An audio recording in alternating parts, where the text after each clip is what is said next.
बच्चों, आज हम न्यूक्लिक अम्ल के बारे में जानेंगे। न्यूक्लिक अम्ल ये केंद्रीय अम्ल भी कहते हैं। केंद्रक में पाए जाने के कारण इनको न्यूक्लिक अम्ल कहा जाता है। ये दो प्रकार के होते हैं। नंबर 1 डीऑक्सी न्यूक्लिक अम्ल DNA, और दूसरा है राइबो न्यूक्लिक अम्ल RNA।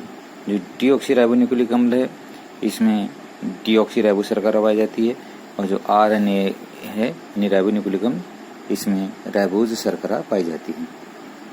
DNA अणु की रासायनिक संरचना, इसमें हम रासायनिक संरचना के बजाय भी हम जो इसके घटक हैं वो क्या क्या होते हैं उसके बारे में जानकारी करेंगे। जो न्यूक्लियोटाइड्स DNA सबसे बड़े जैविक बृहद अणु हैं। ये प्रोटीन अणु से भी अधिक बड़े होते हैं, और प्रत्येक DNA डीऑक्सी राइबो न्यूक्लियोटाइड से के एकलकों का बना होता है। यानी जो एकलक डीऑक्सी राइबो न्यूक्लिक एकलक हैं उनका ये बहुलक से बना होता है। जो एकलक हैं एक साथ जुड़ के एक एक करके तो ये बहुलक बनाते हैं, जिसे हम पॉलीन्यूक्लियोटाइड कहते हैं। तो एक जो पॉलीन्यूक्लियोटाइड है उसमें ये 4 प्रकार के डीऑक्सी न्यूक्लियोटाइड पाए जाते हैं। नंबर 1 डीऑक्सी एडेनिक अम्ल, यह आपके डीऑक्सी राइबो शर्करा, फॉस्फेट और एडेनिन जो नाइट्रोजन क्षारक है, इन तीनों के मिलने से ये न्यूक्लियोटाइड बनता है। दूसरा है डीऑक्सी ग्वानिलिक अम्ल, यह डीऑक्सी राइबो शर्करा, फॉस्फेट समूह और ग्वानिन के मिलने से बनता है। तीसरा है डीऑक्सी सैटिडिक अम्ल, यह डीऑक्सी राइबो शर्करा और फॉस्फेट समूह तथा साइटोसिन नाइट्रोजन क्षारक के मिलने से बनता है। चौथा आपका है डीऑक्सी थायमिडिनिक अम्ल, यह जो न्यूक्लियोटाइड है DMP कहते हैं। तो इसमें डीऑक्सी राइबो शर्करा और फॉस्फेट समूह और जो नाइट्रोजन क्षारक है थायमिडीन होता है। थायमिन तीसरा जो चौथा वो है थायमिन पाया जाता है इसमें। तो ये 4 न्यूक्लियोटाइड हैं। ये विभिन्न क्रमों से मिलकर पॉलीन्यूक्लियोटाइड चेन बनाते हैं, जिससे आपका DNA जो DNA का अणु है वो बनता है।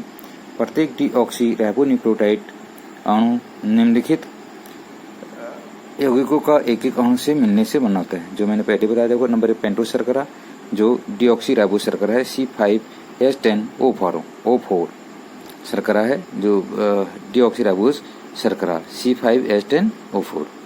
और इसमें फॉस्फेट समूह PO4 जो है फॉस्फेट बंद ग्रुप पाया जाता है।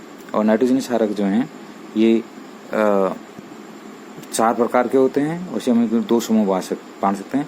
नंबर द्विवली प्यूरिन क्षारक, जिसमें द्विवली होते हैं, 2 वलय होते हैं। नंबर 1 एडेनिन ये, और नंबर 2 ग्वानिन। जो एक वाली जो नाइट्रोजन क्षारक होते हैं उन्हें पिरिमिडिन कहते हैं। ये हैं थायमिन T से दिखाते हैं, और साइटोसिन C से इसको दर्शाते हैं। और पॉलीन्यूक्लियोटाइड श्रृंखला, 4 प्रकार के न्यूक्लियोटाइड विभिन्न क्रमों से जुड़कर पॉलीन्यूक्लियोटाइड बनाते हैं। ये प्रत्येक श्रृंखला में एक न्यूक्लियोटाइड के डीऑक्सी राइबो शर्करा 5 जो कार्बन स्थान है शर्करा राइबो शर्करा डीऑक्सी राइबो शर्करा के 5वें कार्बन स्थान के कार्बन से C5 से जुड़ा फॉस्फेट समूह दूसरे न्यूक्लियोटाइड के फॉस्फो शर्करा डीऑक्सी राइबो शर्करा के 3 स्थान के कार्बन 3 कार्बन से फॉस्फोडाइस्टर बंध द्वारा जुड़ा रहता है। इसी कारण यह 5-3 ये दिशा है कि 5-3 इस फॉस्फोडाइस्टर बंध कहलाता है। पॉलीन्यूक्लियोटाइड श्रृंखला में शर्करा फॉस्फेट शर्करा इस प्रकार से ये जुड़ते हैं आपस में, और एक रीढ़ की हड्डी एक पट्टी जैसी बनाते हैं, जिसे हम पॉलीन्यूक्लियोटाइड की रीढ़ कहते हैं। और जो क्षारक हैं वो इस पॉलीन्यूक्लियोटाइड की जो रीढ़ है या पट्टी है उसको बनाने में बाहर मिलकर ये उसके अंदर की ओर होते हैं। इसके बाद आता है आपका जो नियम है इसमें कि किस प्रकार से इसमें जो मात्रा है डीएनए की, उसके लिए विषय में शारगैप ने एक नियम दिया है जिसको हम शारगैप लॉ कहते हैं। सन 1950 में इरविन शारगैप ने विभिन्न स्रोतों से डीएनए प्राप्त कर निम्न निष्कर्ष निकाले। नंबर 1, प्रत्येक जीव की कोशिका के डीएनए में प्यूरिन की मात्रा पिरिमिडिन के बराबर होती है। जो प्यूरिन की मात्रा है और पिरिमिडिन के बराबर ही होगी। जैसे अतः एडेनिन प्लस ग्वानिन की मात्रा साइटोसिन प्लस थायमिन के बराबर होगी। नंबर 2, एडेनिन की मोलर मात्रा थायमिन के बराबर होती है, ए बराबर टी, तथा साइटोसिन की मोलर मात्रा ग्वानिन की मोलर मात्रा के बराबर होती है, सी बराबर जी।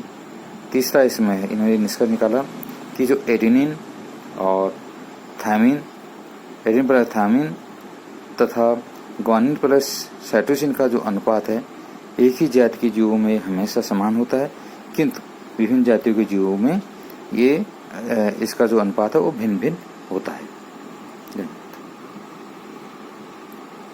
इसके बाद अगले उसमें हम जो डीएनए की संरचना है वाटसन क्रिक द्वारा उसको अध्ययन करें।